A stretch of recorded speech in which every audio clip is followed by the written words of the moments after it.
The landline rang at 2:19 the morning. I know the exact time because I'd been sitting in the kitchen, same as most nights, staring at the bottom of a coffee mug I'd already emptied twice. Sleep and I had a complicated relationship since my son disappeared. My doctor called it complicated grief. I called it 3 years of lying awake, wondering where I went wrong. The landline almost never rang anymore. Most people my age had given up on them, and the only calls I got were insurance scammers and the occasional wrong number. I'd kept the line because Daniel used to call me on it every Sunday afternoon. Said landlines felt more solid somehow, more permanent. Said cell phones were for emergencies and landlines were for conversations. I almost let it go to voicemail, but something made me cross the kitchen in my bare feet and pick it up, and when I saw the caller ID display, I stopped breathing. It showed Daniel's cell number. The number that had been disconnected 3 years ago, the month after my son walked out of his life and never came back. "Hello," I said, and my voice sounded like someone else's entirely. Silence. Then breathing, quick and shallow, the breathing of someone who'd been running. "Is this Harold Mercer?" A girl's voice, young, scared. "Yes," I said. "Who is this? How are you calling from this number? Please." She was whispering now. "Please, I need help. I'm outside your house. I've been standing here for 20 minutes trying to work up the nerve to knock. I know this is strange. I know you don't know me, but I didn't have anywhere else to go, and I found your address in my mother's things, and I think you might be my grandfather." I stood there in the kitchen with the phone pressed to my ear and the fluorescent light buzzing overhead, and I felt something crack open in my chest that I hadn't even realized was sealed. "I'll be right there," I said.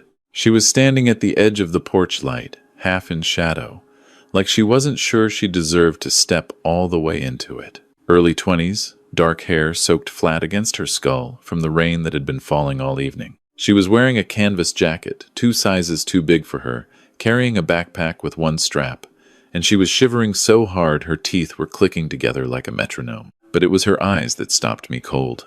Daniel's eyes. The exact same shade, that particular gray-green that I'd always thought was unique to my son, something I'd never seen on another person in my 67 years on this earth. And around those eyes, the same set to her jaw, the same slight downward pull at the corners of her mouth when she was holding something in. "Come inside," I said, before she could speak another word. I put her at the kitchen table and made her tea she didn't ask for, and sat across from her the way I'd sat across from Daniel 100 times when he was young and had something difficult to say. And I waited. Her name was Sophie. Sophie Callahan, from Memphis originally, though she'd been moving around for the past several months and didn't have a fixed address anymore. Her mother was a woman named Laura Callahan, who had died 14 months ago of liver failure. Before she died, Laura had told Sophie the truth about her father, that the man listed on Sophie's birth certificate was not her biological father, that her real father was a man named Daniel Mercer, whom Laura had known for 1 semester of college in 2000, before a pregnancy she hadn't told him about and a life that had taken her in a different direction entirely.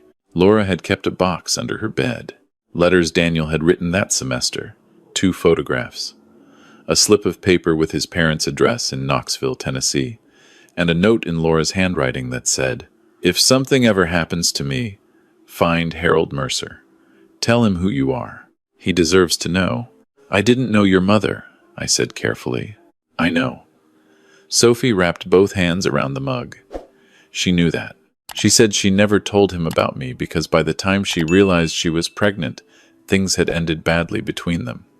She said he was a good person, that she didn't want to complicate his life. She thought about reaching out after I was born, but she heard he'd gotten serious with someone else, and she let it go. She always said she'd find the right moment, and then she got sick, and the right moment never came. I thought about Daniel at 20, the summer before his junior year, full of that restless energy he always had, constantly moving towards something he couldn't quite name. I thought about how many things people carry in silence, how many whole lives exist in the space between what we tell each other and what we don't. "You said someone's looking for you," I said, because I'd seen the way her eyes went to the window every few minutes. The way she startled at the sound of a car passing on the road outside. Sophie set down the mug. "When my mom died, I wanted to find out more about Daniel. She said his name quietly, like it was still unfamiliar in her mouth. I reached out to some people, found some old connections. That's when I found her. His wife. I kept my face still. Claire, I said.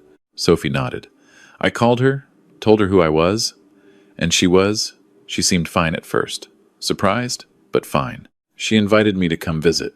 Said she had some of Daniel's things she'd been meaning to sort through, and maybe I'd want some of them. I drove up to Nashville in September. She paused, pressed her lips together. Something felt wrong from the start. She kept asking questions about what my mother had told me, whether she'd kept any letters or documents, whether my mother had ever mentioned anything about Daniel's business. And her brother was there, the whole time. Ray. He never left the room. Every time I tried to have a conversation with just Claire, he'd appear in the doorway. At dinner, he sat right across from me and watched me the way you watch something you're figuring out what to do with. I knew Ray Hartley, Claire's younger brother, the kind of man who smiled with his mouth while his eyes stayed busy. He'd been around throughout Daniel and Claire's marriage, always positioned at the edge of things. Helping out, Claire always said. Just helpful Ray. I'd never trusted him. I'd never said so to Daniel because Daniel loved Claire and what kind of father makes his son choose, but I'd never trusted him.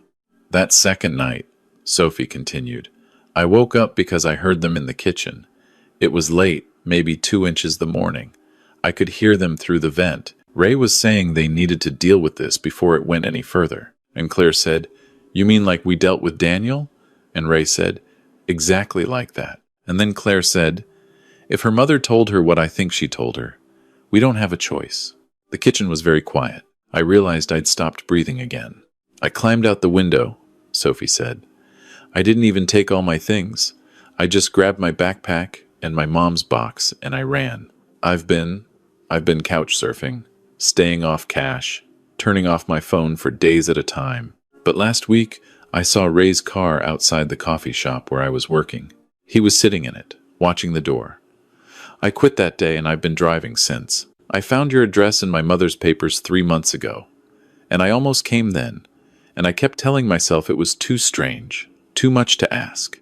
But I don't have anywhere else. I'm sorry. I'm so sorry to show up like this. Don't apologize, I said. And my voice came out steady, which surprised me, because nothing inside me was steady in the least. Daniel had not walked away from his life. I had spent 3 years telling myself the story Claire had given me, because the alternative was something I couldn't hold without breaking. Daniel had been under enormous pressure, Claire told me, in those first awful weeks. The business had struggled during COVID. They'd been fighting, he'd been depressed and not sleeping, and one day he'd packed a bag and driven away, and his car had been found at a rest stop outside Chattanooga, and he was simply gone. Walked away. Started over somewhere. Didn't want to be found. I had never entirely believed it. But I had let myself believe it because believing the other thing required me to do something, and I was an old man who had just lost his son, and I was so tired. I stood up from the table. Come with me, I said. Daniel had kept an office in this house before he moved to Nashville, back when he was first starting his contracting business. A spare bedroom he'd converted, bookshelves built floor to ceiling, a desk he'd salvaged from an estate sale and refinished himself. After he disappeared, I hadn't touched it. Claire had come once to go through his things in Nashville, efficient and tearful and gracious, and I'd let her handle all of it because I could barely get dressed in the mornings. But this room I'd kept, partly grief, partly something I couldn't name until right now, standing in the doorway with Sophie behind me, looking at my son's handwriting on the spines of the notebooks, lined up between his reference books. Daniel had kept journals since he was 19. Not a diary exactly, more like a running record of his thinking. He'd been analytical that way, needed to put things on paper to understand them. Claire had told me she'd gone through his home office in Nashville and hadn't found any current notebooks. I'd assumed he'd stopped keeping them, but these were here. The older ones, from before he moved to Nashville. And if I knew my son, if I knew him the way I believed I did, the habit doesn't stop. It just finds a new location. I started at the most recent dates. Sophie watched from the doorway, not speaking, giving me space I didn't know I needed. The last notebook in the sequence ended in the fall, before he disappeared. The entries got shorter toward the end, clipped, like he was writing under pressure. Then I found a smaller notebook tucked behind the others, its spine unmarked. I almost missed it. The first entry was dated 8 months before Daniel vanished.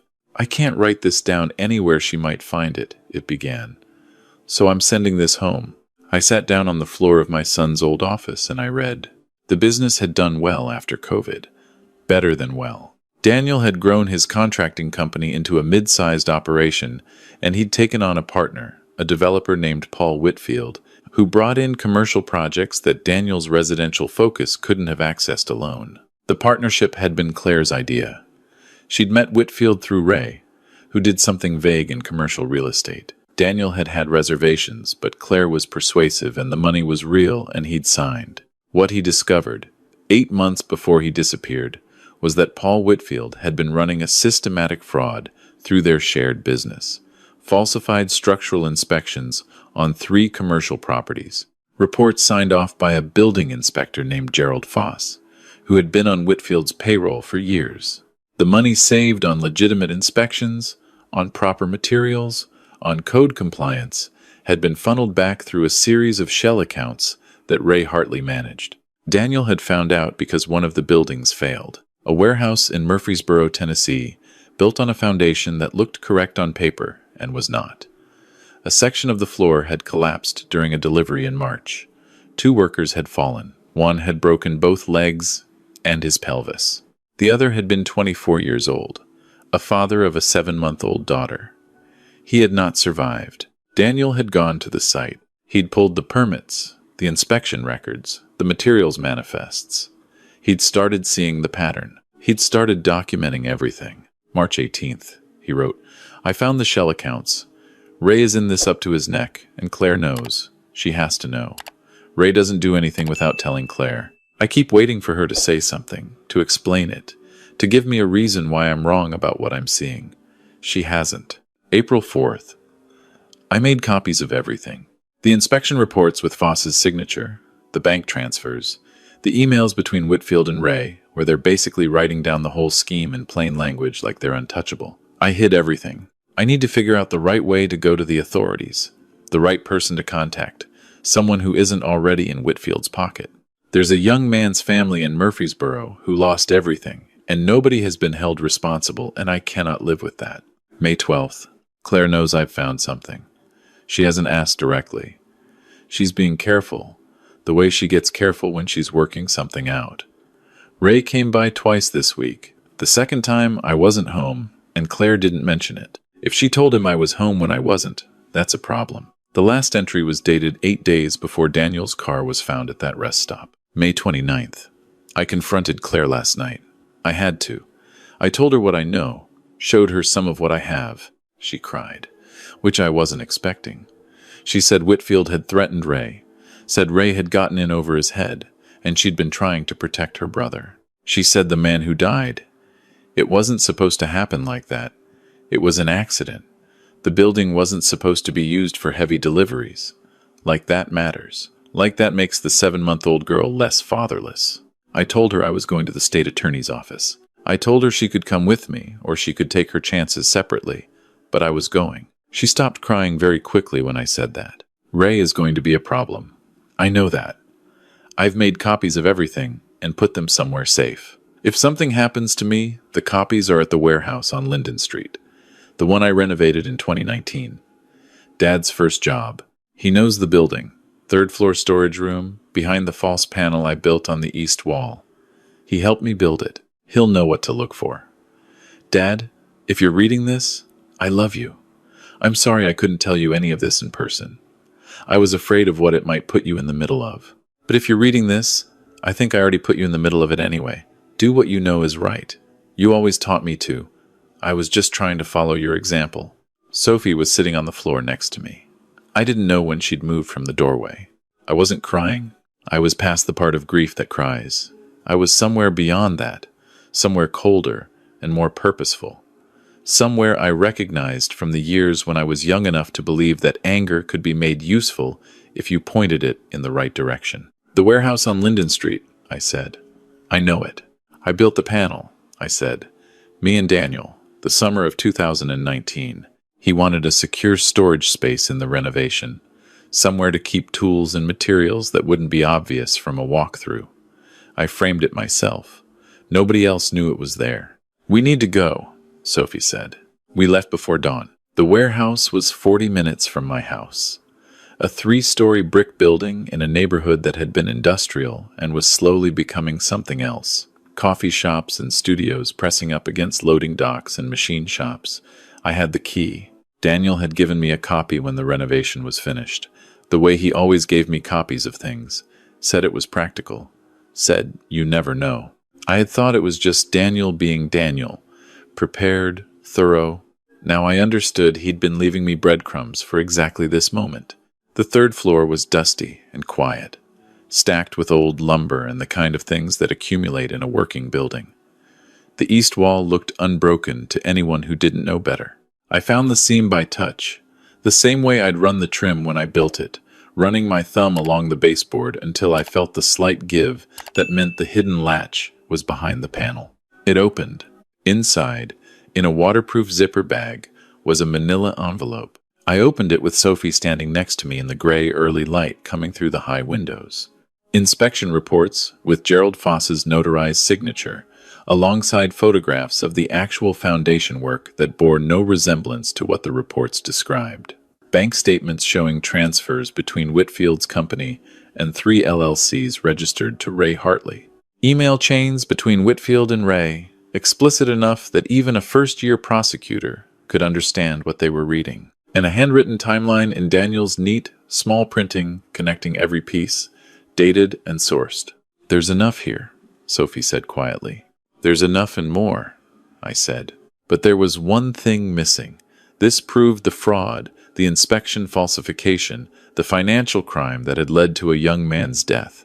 What it didn't prove was what happened to Daniel. What it didn't prove was the thing Claire had said to Ray in a Nashville kitchen at 2 in the morning while my granddaughter listened through a heating vent. "We need to make them say it," Sophie said, and she looked at me steadily, and I saw Daniel in her face so clearly it almost knocked me flat. "We need to make them say it," I agreed. I called a lawyer first, not a criminal defense attorney, but a man named Vince Collier I'd known for 30 years, who had done the legal work when I started my business, and who I trusted the way you trust someone who has been honest with you when honesty was inconvenient. I told him everything. I gave him the copies of Daniel's documents, and I told him to hold them. And I told him that if I hadn't called him within 12 hours, he should go to the FBI field office in Knoxville and give them everything. He started to ask questions. I told him I didn't have time for questions. Then I called Claire, Harold. Her voice was warm and practiced. She had always been good at warm and practiced. "It's so good to hear from you. How are you doing?" "I need to see you," I said. "I've found something of Daniel's, something he left behind here at the house. I think you should come." Silence, brief and controlled. "What did you find?" "I'd rather show you in person," I said, "and bring Ray. What I found concerns both of you." "Harold, why would Ray need to be there?" "Because I think he'll want to hear this," I said. "I'll explain everything when you arrive." Longer silence this time. "We can be there this evening," she said. "Around 7? "I'll have coffee on," I said. I spent that day making preparations. Sophie and I set up her phone on the bookshelf in the living room, tucked between 2 volumes, angled to capture the seating area. We tested the angle and the audio 3 times. We made sure it was backing up continuously to a cloud account in Sophie's name. We ran through the conversation we wanted to have, and the conversation we feared we'd have instead. And we built ourselves an exit route through the back of the house, just in case. Just in case being the operative phrase. Because I was 67 years old with a bad knee and a granddaughter I'd known for less than 24 hours, and we were about to sit across from 2 people who had, if Daniel's journal was right, arranged for my son to be killed and made it look like he'd abandoned his life. I was not unafraid, but I had been afraid every day for 3 years. The background radiation, kind of afraid that you get so used to, you stop recognizing it as fear. This was different. This was afraid with a direction to it. 7 o'clock came and went. They arrived at 7:20, Claire in a gray coat and good boots, Ray behind her in dark jeans and a jacket. He had the same scanning quality I'd always noticed, eyes moving over the room before he'd fully stepped into it. Assessing. Locating. "Harold," Claire said, and embraced me. And I let her. We sat in the living room. Claire on the couch. Ray standing near the hallway door with his arms loosely folded, positioned between us and the exit the way someone positions themselves when they're thinking about exits. "You said you found something," Claire said. "I found my granddaughter," I said. The color left Claire's face in a wave. Ray's arms unfolded. Sophie stepped out of the kitchen doorway. She had Daniel's eyes and Daniel's jaw, and she stood there in the living room of my house and looked at Claire the way you look at something you're not going to look away from. And Claire stared back at her, and something moved across Claire's face that I hadn't expected to see there. Guilt. Real, unperformed guilt. The kind that doesn't care who's watching. "Sophie," Claire said. Her voice was barely audible. "You know her name," I said. "Daniel told me about Laura once," Claire said. "A long time ago, before we were married. He found out she'd had a baby. He thought it might be his. He tried to reach her, and she didn't respond. He always wondered. He would have wanted to know her. Then why are you hunting her?" I asked. Claire closed her eyes. Ray said, "We should go." "Sit down, Ray," I said. He looked at me with an expression that was not quite contempt and not quite surprise. The expression of a man who has stopped taking old men seriously and has not yet been given a reason to reconsider that policy. "I think we need to go, Harold," Claire said. "I don't know what Sophie told you, but she's been under enormous stress, and I think there's been a misunderstanding." "Claire," I said, "I found the warehouse on Linden Street." She went very still. "I found the envelope," I said. "I found everything Daniel hid, the inspection reports, the bank transfers, Gerald Foss's signature on work that was never done. And I read my son's journals. Everything he wrote in the months before you had him killed." "Don't," Claire said sharply. "I heard you," Ray said. His voice was flat now, the warmth entirely gone, and he was looking at me the way he'd been looking at Sophie, and I understood that we had moved into a different kind of conversation. "We're not doing this here. Get up, both of you." "Sophie," I said quietly. She reached behind the bookshelf and held up her phone where they could see it. Ray moved toward her. I was on my feet faster than my knee wanted me to be, and I was between them.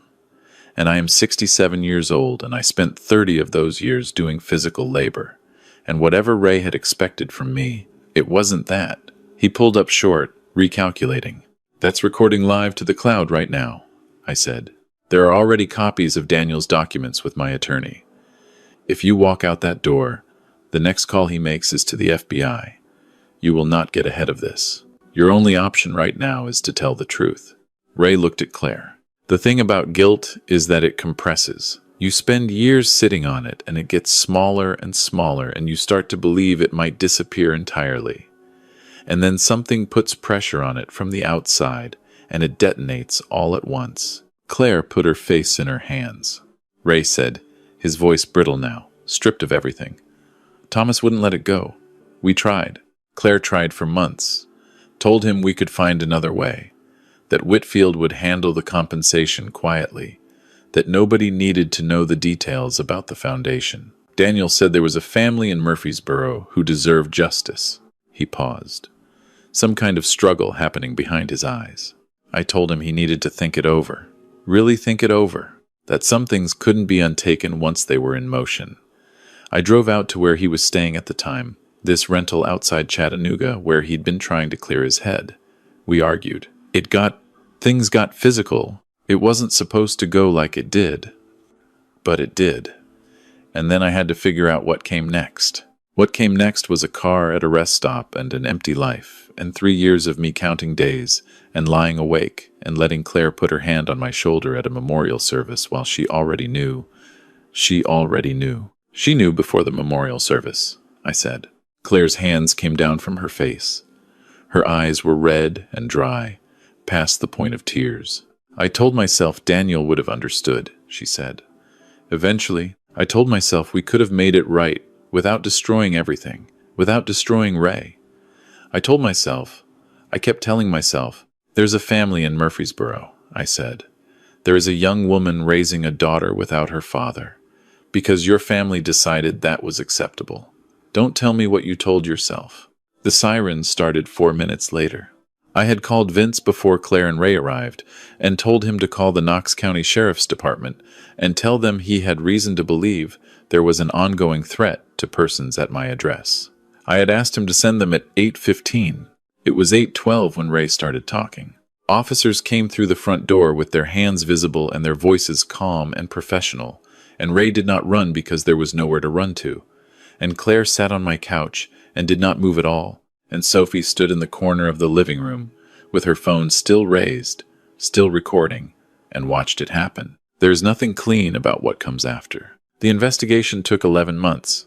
The state attorney's office took the lead initially, and then the FBI became involved when the shell companies traced back across state lines. Gerald Foss agreed to cooperate within 2 weeks of being contacted. Paul Whitfield hired 6 lawyers, and it didn't matter. Ray's statement was on record, on video, backed up to 4 cloud accounts, and in the possession of my attorney before any lawyer could advise him to stop speaking. Ray Hartley was charged with second-degree murder and multiple counts of fraud and conspiracy. He was convicted on all counts. 22 years, no parole possibility for the first 15. Claire was charged as an accessory after the fact, conspiracy, and obstruction of justice. She had known. She had helped arrange what happened after. The memorial service, the management of my grief, the quiet, efficient handling of everything that might have led anyone to look too closely. 18 years. She'll be 60 before she sees the outside of a building without a guard on the door. Paul Whitfield got 12 years. Gerald Foss got 4 with time served. The family in Murfreesboro, a woman named Deb Okafor and her daughter, now 4 years old, filed a civil suit that settled for an amount I'm not supposed to discuss. The settlement doesn't bring her husband back. It doesn't give her daughter a father at a school play or a first baseball game or any of the 1,000 ordinary moments that got stolen. But Deb Okafor stood outside the courthouse after the sentencing, and she said that she had wondered every day for 3 years whether anyone was going to be held responsible, whether her husband's death was just going to be absorbed into the indifference of things. She said it wasn't. I watched that on the evening news in my living room with Sophie sitting in the chair that used to be Daniel's chair. And neither of us said anything for a long time. She lives here now. In the spare room we repainted in October, the walls a soft sage green she picked out herself. She deferred her enrollment at the University of Memphis, where she'd been 2 semesters in before her mother got sick, and she re-enrolled for the spring semester. She's studying architecture. She says she wants to understand how buildings work, what makes them hold, and what makes them fail. I asked her once if that was about her father, and she said, not entirely. She said it was about understanding the difference between things that look solid and things that actually are. She found a photograph of Daniel in a box in the office, taken when he was about her age, standing in front of a house he'd helped frame, young and proud and squinting in the afternoon sun. She put it on her desk. Some evenings we drive out to the warehouse on Linden Street, which has a new owner now who has been slowly converting it into studio spaces. We don't go inside anymore. We just drive past it. I think Sophie needs to see that it's still standing, that the building didn't disappear just because what was hidden inside it was brought into the light. I tell her stories about Daniel, not the last year, not the journals, not the decisions that led to a rest stop outside Chattanooga. The real stories, the ones that make him a person instead of a mystery. The time he was 12 and decided to build a treehouse entirely by himself and made it 6 feet before asking me for help. And by then the whole structure was tilted about 15 degrees to the left, and somehow he'd nailed the ladder. On the outside, the way he used to call me every Sunday and talk for an hour about nothing in particular, the weather and some article he'd read and what he was planning to cook for dinner. The look on his face the first time a building he'd worked on from foundation to trim was finished, and he could stand inside it and know that it would hold.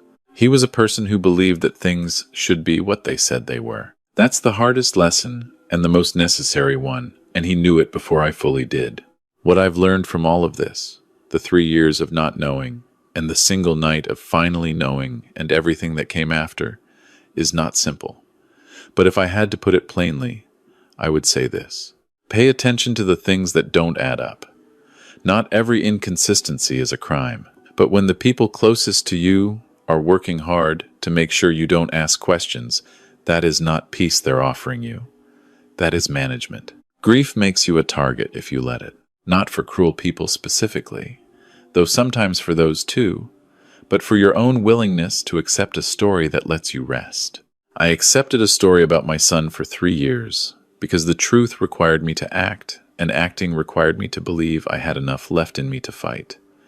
I want to tell you that you do. Whatever age you are, and whatever you have left, you do. And the last thing, there was a young woman in Memphis raising a child alone, not knowing whether anyone would ever hold responsible the people who made her a widow at 26. There are people living with the weight of wrongs that never got righted, waiting without knowing they're waiting, hoping without letting themselves call it hope. It matters that you fight, not because victory is guaranteed, not because the right outcome always comes, but because the alternative is letting people who did something wrong get comfortable with having done it. And I have watched that happen, and I will tell you, it is a kind of damage that does not heal. The rain has stopped. Sophie's upstairs, studying. I can hear her moving around. The coffee on the stove is ready, and I'll take her a cup in a few minutes, the way I used to take Daniel a cup when he was up late working at that salvage desk. And she'll look up and say, thanks, the same way he did, with that half-distracted focus of someone who hasn't fully come back from wherever their mind was. I spent 3 years believing my son chose to leave. I know the truth now, and the truth is harder than the lie was. The truth has weight and edges and costs something every single morning, but it is solid in a way the lie never was. And I am 67 years old, and I am building something new on top of it, and I think it's going to hold.